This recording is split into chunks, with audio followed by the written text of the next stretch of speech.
अस्सलामुअलैकुम। आज मैं आपको बुक D1 जिसका चैप्टर 7 है लीनियर इक्वेशन, उसकी एक्सरसाइज 7A का क्वेश्चन 2 कराऊंगी। क्वेश्चन 2 हम रीड करते हैं। Solve each of the following equations. Question 2 में हमें इक्वेशंस गिवन है जिन्हें हमें सॉल्व करना है। इसका पार्ट ए है 3x - 7 is equal to 4 - 8x।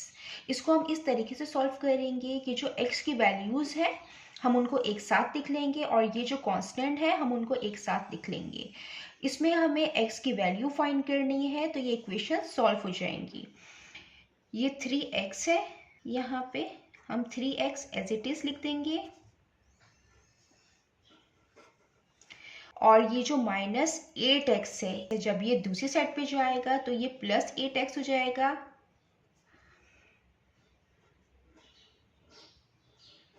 ये यहाँ पे -7 है, ये कांस्टेंट है और इज इक्वल टू के 4 यहाँ पे ये कांस्टेंट है तो हम कांस्टेंट को कांस्टेंट के साथ लेके चले जाएंगे। ये जो -7 है ये वाली साइड पे आ जाएगा। इज इक्वल टू की साइन आएगी, ये 4 प्लस में है। जब ये -7 दूसरी साइड पे आएगा तो ये +7 हो जाएगा। ये रूल होता है कि अगर एक तरफ प्लस में नंबर है तो जब इक्वल के ये दूसरी साइड पे जाता है तो ये माइनस में हो जाता है चेंज, और अगर माइनस में होता है नंबर तो ये इक्वल के दूसरी साइड पे जाता है तो ये प्लस में चेंज हो जाता है। इसी तरीके से अगर एक नंबर इक्वल के एक साइड पे मल्टीप्लिकेशन की फॉर्म में है तो ये दूसरी साइड पे जाएगा तो ये डिवीजन की फॉर्म में चेंज हो जाता है, और अगर एक नंबर डिवीजन की फॉर्म में है तो ये दूसरी साइड पे जाता है तो ये मल्टीप्लिकेशन की फॉर्म में चेंज हो जाता है। इसी तरीके से जब -8x है, जब हम इसको दूसरी साइड पे लेके आए तो ये +8x हो गया, और ये -7 था जब ये दूसरी साइड पे गया तो ये +7 में चेंज हो गया। 3x + 8x 11x is equal to 4 + 7 11। अब यहाँ पे 11 जो है ये x से मल्टीप्लाई हो रहा है, जब ये दूसरी साइड पे जाएगा तो ये डिवीजन की फॉर्म में आएगा। x is equal to 11 divided by 11। अब ये 11 से कैंसिल हो रहा है, 11 1 टाइम 11, 11 1 टाइम 11, तो x जो है वो इक्वल आ गया है 1 के। हमें इसमें इक्वेशन सॉल्व करनी थी तो ये हमने इक्वेशन सॉल्व कर ली है। इसमें x की वैल्यू आ गई है 1। इसका पार्ट b है 4x - 10 is equal to 5x + 7। इसको भी इसी तरीके से करेंगे कि जो x की वैल्यू है हम उनको सेपरेट करेंगे और जो कांस्टेंट है हम उनको अलग कर लेंगे। ये 4x है, यहाँ पे +5x है।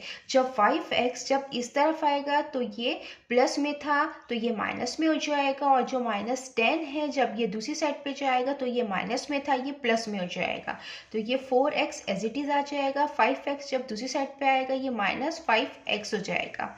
अब इज इक्वल टू का साइन आएगा, यहाँ पे +7 है, ये 10 - 10 है, जब ये दूसरी साइड पे जाएगा ये +10 हो जाएगा। 4x - 5x, 4x के साथ प्लस का साइन है, प्लस माइनस माइनस होगा, 5 - 4 1x, तो यहाँ पे आ जाएगा 1x, और साइन माइनस का आएगा, बड़े नंबर का आता है तो 5 का आएगा साइन, इज इक्वल टू 7 + 10 17। अब ये -1 इस x से मल्टीप्लाई हो रहा है, जब ये दूसरी साइड पे जाएगा ये डिवीजन की फॉर्म में आएगा 17/-1। इसको हम इस तरीके से लिख सकते हैं, x इज इक्वल टू -17। ये इसका आंसर है। ये इसका पार्ट सी है 30 + 7y is equal to -2y - 6। इसको भी हम इसी तरीके से सॉल्व करेंगे। इसमें जो अननोन वेरिएबल है y, तो हमें इसमें y की वैल्यू फाइंड करनी है, तो जो y की टर्म्स है हम उनको सेपरेट कर लेते हैं। ये 30 + 7y is equal to -2y - 6 है। यहाँ पे जो -2y है ये माइनस में है, जब ये दूसरी साइड पे आएगा तो ये प्लस में हो जाएगा, और ये 30 प्लस में है, जब ये दूसरी साइड पे जाएगा तो ये माइनस में हो जाएगा।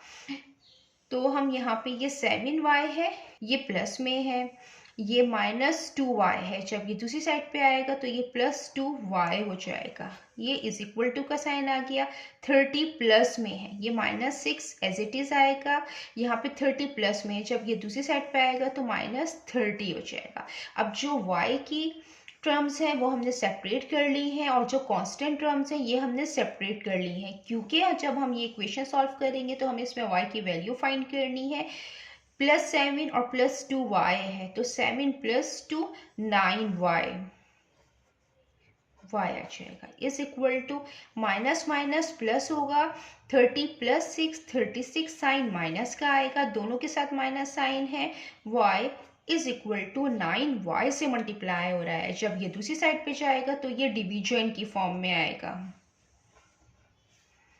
ये कैंसिल आउट हो रहा है 9 से, 9 1 टाइम 9 9 4 टाइम 36, तो जो y की वैल्यू आई है वो आई है -4।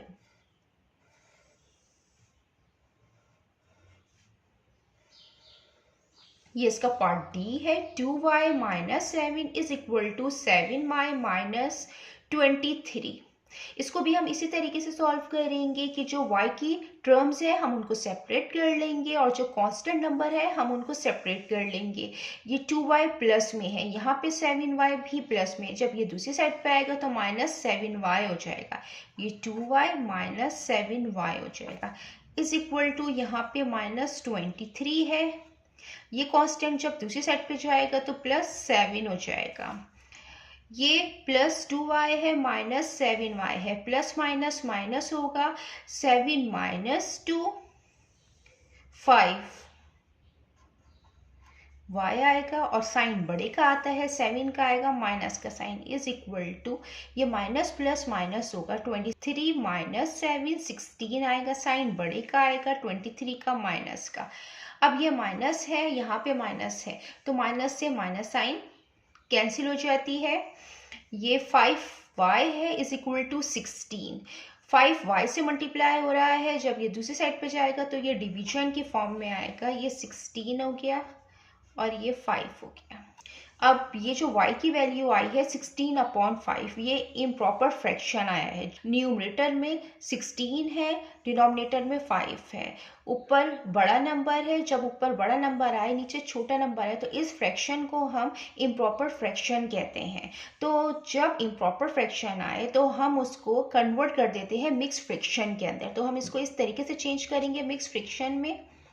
16 5 3 टाइम 15 आ गया, 16 - 15 1 आएगा, इसको रिमाइंडर कहते हैं। ये क्वोशंट है और ये डिवाइजर है, तो हम इसको इस तरीके से लिखेंगे। यहाँ पे डिवाइजर आता है डिनोमिनेटर में, ये रिमाइंडर आ गया और ये क्वोशंट आ गया। ये हमने y की वैल्यू फाइंड कर ली है। जितना मैंने एक्सप्लेन किया है, अगर इसमें कोई भी क्वेरी है तो आप कमेंट्स में पूछ सकते हैं। अल्लाह हाफिज़।